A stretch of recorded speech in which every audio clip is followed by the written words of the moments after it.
Sir 1 second sir. Maharashtra मुख्यमंत्री हो रोज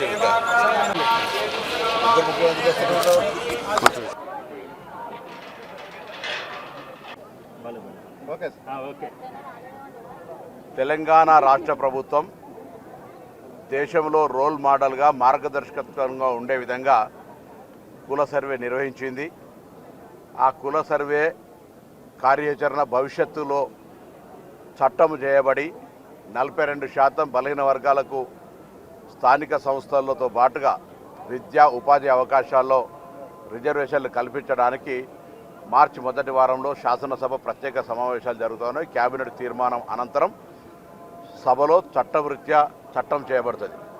తదనంతరం ప్రధానమంత్రి గారు, కేబినెట్, మిగతా దేశంలోని అన్ని రాజకీయ పార్టీలు ఈ చట్టానికి సహకరించి తమిళనాడు మాదిరిగా 69% జనాభాకు అనుగుణంగా, ఎందుకంటే మేము సాంకేతికంగా లెక్కలు తీసినాం కాబట్టి దాని ఆధారితంగా రిజర్వేషన్లను పెంచమని అడుగుతూ ఉన్నాం.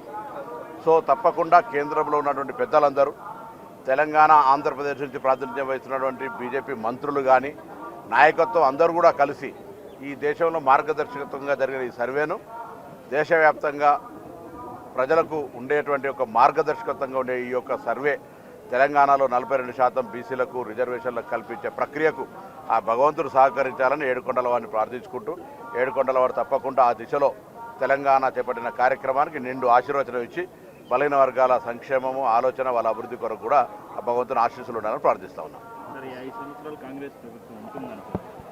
ఎక్కడ తప్ప దానికి ఎందుకు అనుమానం అవసరం లేదు. ఏడుకొండల వాడి దయతోటి ప్రజల ఆలోచనకు అనుగుణంగా ప్రజాపాలన ప్రభుత్వం వచ్చింది.